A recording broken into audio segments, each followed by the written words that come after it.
Welcome home, Sarah Ann. Sarah Ann was born for these waters. Conceived right here at the fisheries, she was built as a father and son project, an 18-foot strip-planked day sailor inspired by the Herreshoff 12.5, but with a cabin for shelter and a bit of extra adventure.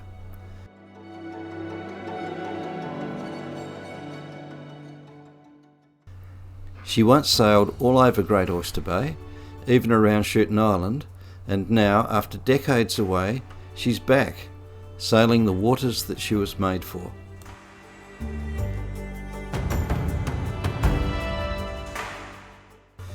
It's been nearly 5 decades since Sarah Ann was last moored here at the fisheries. I was 16 when I first saw her, just a kid lazing on the beach when John, her builder, backed her down to the shoreline at low tide.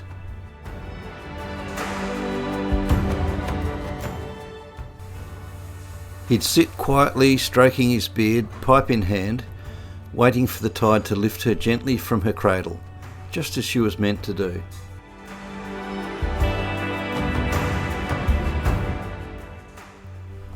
She was handcrafted for the demanding and sometimes tempestuous waters of Great Oyster Bay.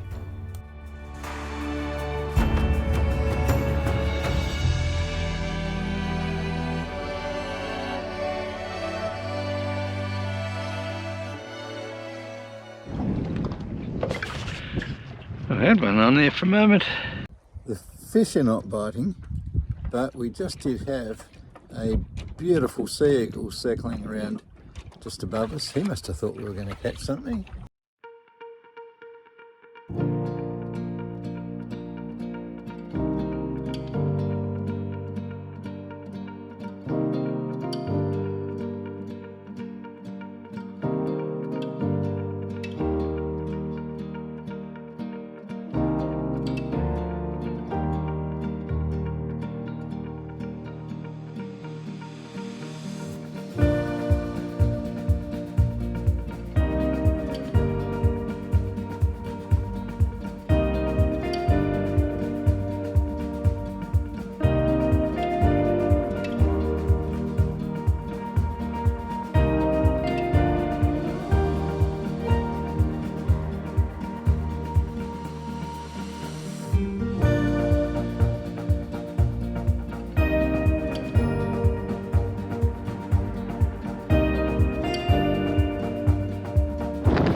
This northeasterly is going to get stronger and stronger during the day. It should be peaking around about 27 knots. So I'm going to sail up to the top of the bay while I can get sailing. Wait till she swings and heading out this way. Another tack before I let us go off the mooring.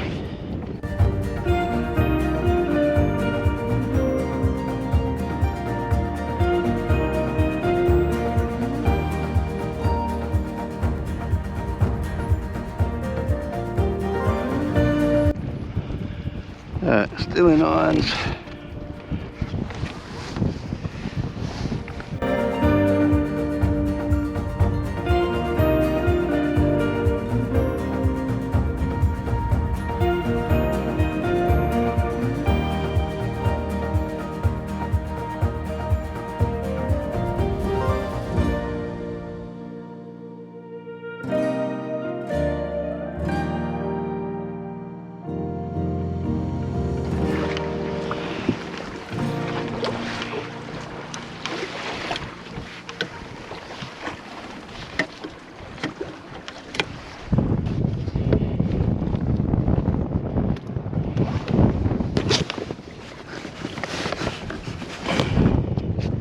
Need a furling headsail, or at least a small one. I have got the original sails, which are still in pretty good condition, that I could cut down as a storm sail. What's the worst that can happen? Get knocked flat. And I'll always put it down again. Now I'm a sook.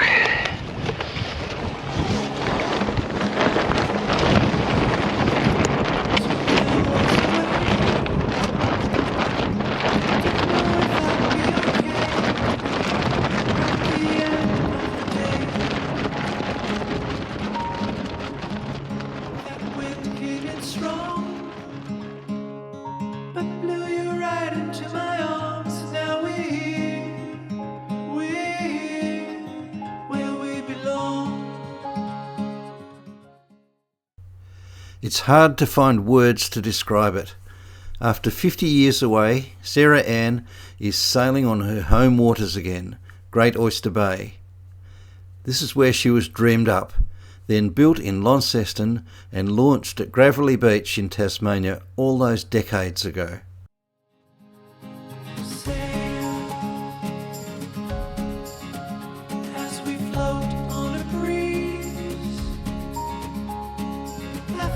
With ease, will you dance along with me? We've discovered this new life. The breeze is stiff, the sea's alive, and she's just carrying enough canvas to keep us honest. She's not quite refined. There are still a dozen things that I'm working out, lines that need adjusting, quirks that I'm still learning. As long as we can. We'll see this world through our eyes, up for anything we'll find, up for anything we'll find.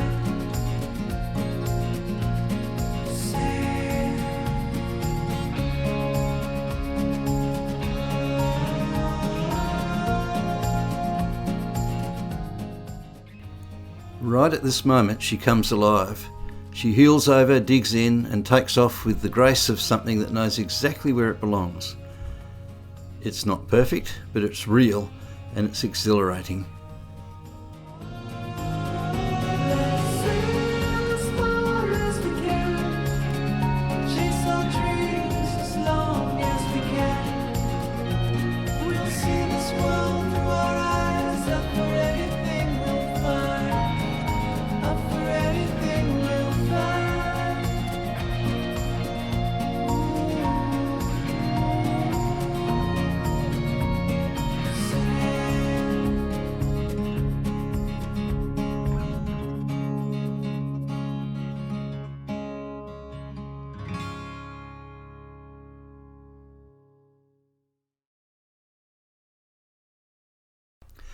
And now it's time to pack away the sails, find a quiet corner of the bay, drop the hook and enjoy the fruits of our labours.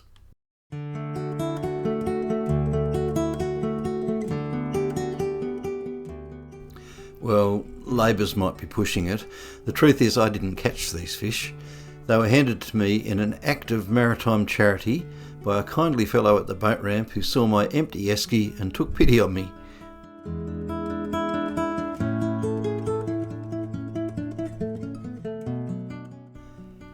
He gave me several blackback, a fine feed of squid and a pike, which I didn't eat because, let's be honest, even out here where dignity demands we draw the line at a slimy old pike.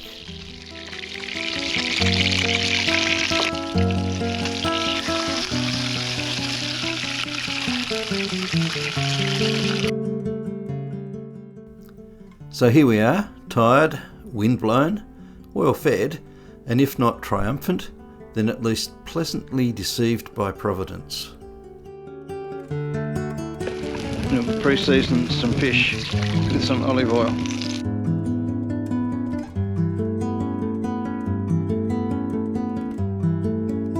You realise blackback salmon is not actually a salmon, it's actually Australian perch. Nothing like salmon at all, but it tastes really good. So, in an effort to claw back some dignity after accepting a charity fish drop at the boat ramp, I decided to don the snorkel and go foraging. Nothing too ambitious. You won't catch me spearing a kingfish or wrestling an octopus. That was something I did in my youth. No, I set my sights on creatures even slower than me. Mussels and oysters. They don't swim, they don't hide, they just sit there like smug little maritime snacks clinging to the rocks, until a slightly wheezy old bloke in a fogged up mask comes along, flapping about and trying not to inhale a lungful of sand. It wasn't exactly heroic, more like a half-submerged shamble, but I came back with a small haul, some barnacle scratches and a profound appreciation for those who gather seafood without looking like a confused walrus on holiday.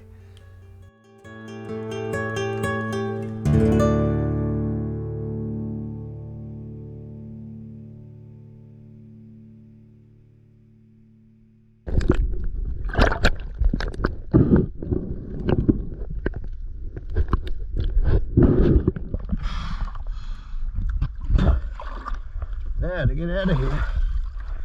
17.5 degrees, not really my thing, but with that little half wetsuit it was absolutely perfect.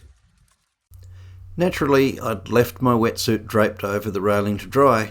Well, that's what you do, isn't it? And then I went below for a brief lie down, and of course a fresh breeze took the opportunity to launch it overboard. What followed was an undignified swim to shore without a wetsuit, followed by a lot of muttering, seaweed and rock hopping. I'd just rounded the point, half expecting to see it vanishing towards Antarctica when I spotted it. There it was, floating peacefully in a tranquil little pool, looking entirely content with its escape, as if it had decided to find its own quiet anchorage and wait for me to catch up.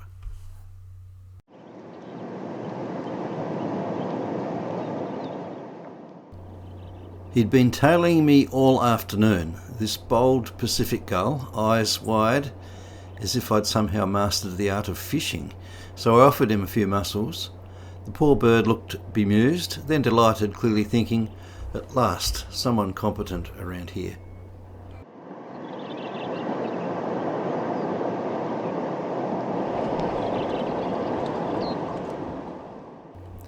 He ate like royalty, tilting his head and flicking the morsels across the water as if they weren't actually already dead. And I got a quiet moment of connection amidst the rustle of the breeze and the seabirds.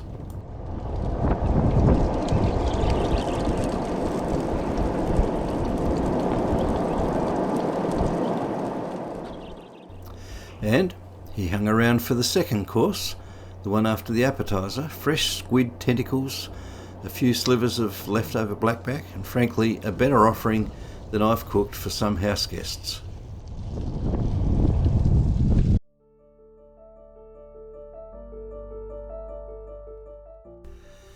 And here we go, sailing off the hook, riding a whisper of a breeze straight home to the mooring at the fisheries.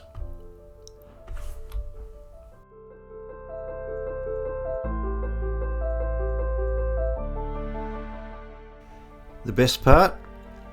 We're entirely downwind now. No need to tack, no need to fight the breeze. I've done enough of that today.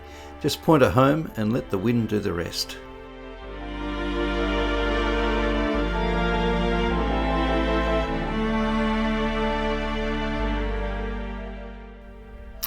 It's in the great gentlemanly tradition of sailing, looking refined while doing absolutely nothing, and that, I'll admit, suits me just fine.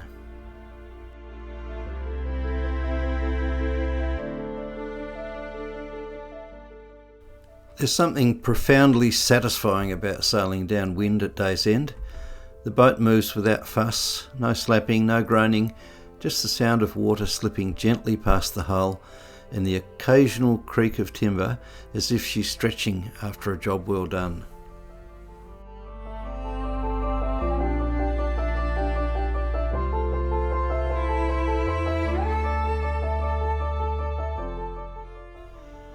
Everything slows down.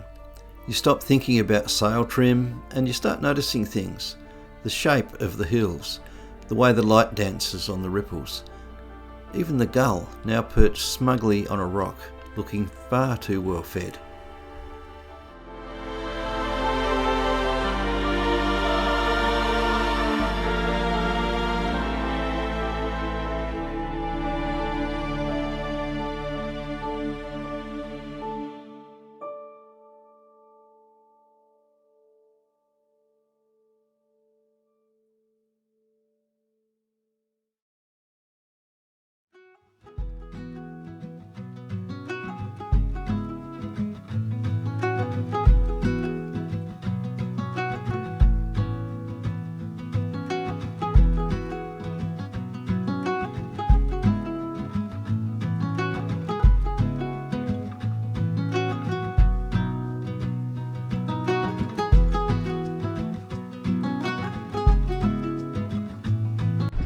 I picked up the mooring on the third pass. Every time I got close to it, I just got one of these little bullets coming down the bay, and it was enough to prevent me from picking up the mooring. I went close on the first occasion, but I was just travelling too fast. So that's not such a good boat hook, really, is it? It's actually a paddle. So I have to get myself a decent boat hook.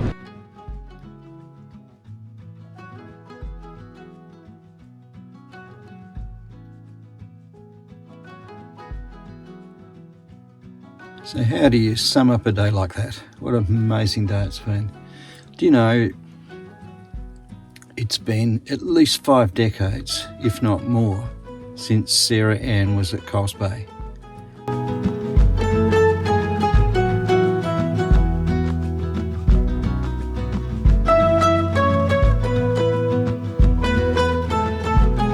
You know, it's just a little niggling feeling that I have just as I'm heading to bed, and I'm thinking, with this bit of movement in the boat on the mooring there, what happened to something chafes through? Can happen, and chafe through quite quickly.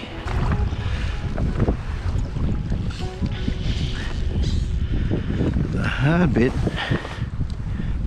is here. Yeah, it's like everything else. I haven't really got a system set up. I don't know if that's going to hold on or not.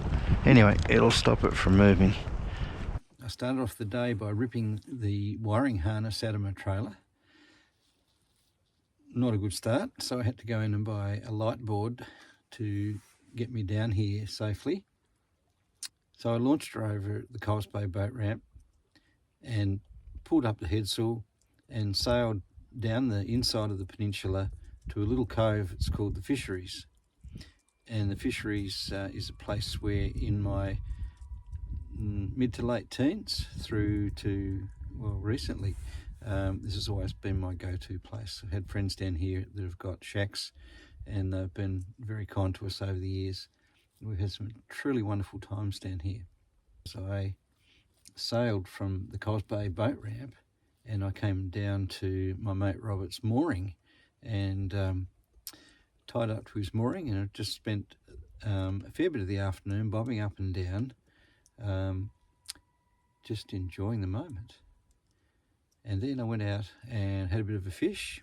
It was fruitless until a man that I met on the boat ramp coming down supplied me with a blackback salmon, a little pike, and a couple of really nice squid. In fact, one of those squid was as big a squid as I've ever seen before. I've been having a little problem with the engine in that it's been chewing up belts, has a starter motor / generator, and the belts that are on it were new, but they were notch belts. And I've been starting it without using the decompressor.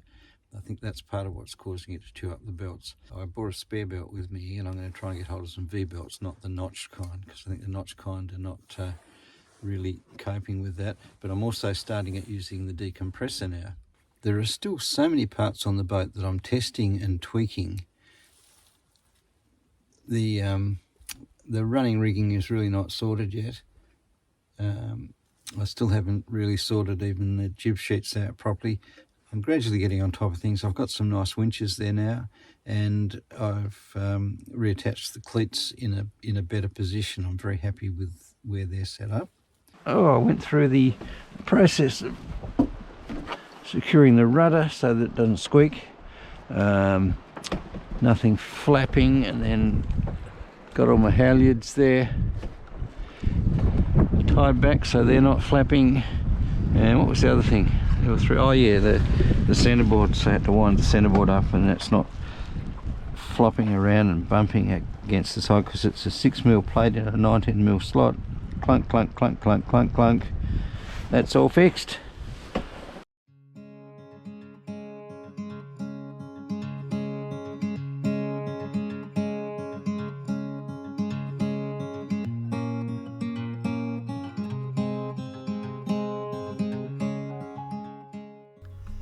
As I settled in for the night on the mooring, I knew that this trip was far from over.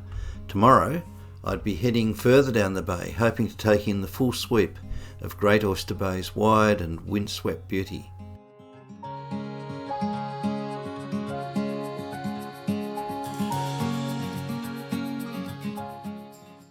I want to take a moment to thank those who make these videos possible through PayPal, Super Thanks, or by subscribing on Patreon. Your support means the world to me, and honestly, without you, I think I'd lose momentum.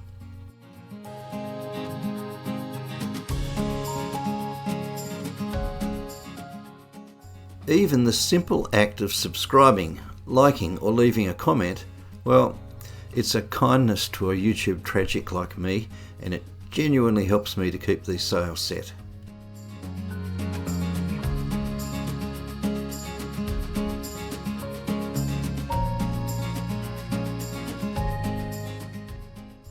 You might have noticed earlier in the video that the centerboard is canting forward slightly. If you've got thoughts on how best to correct that, or whether I need to adjust the rake of the mast to tame the weather helm, I'd love to hear from you in the comments.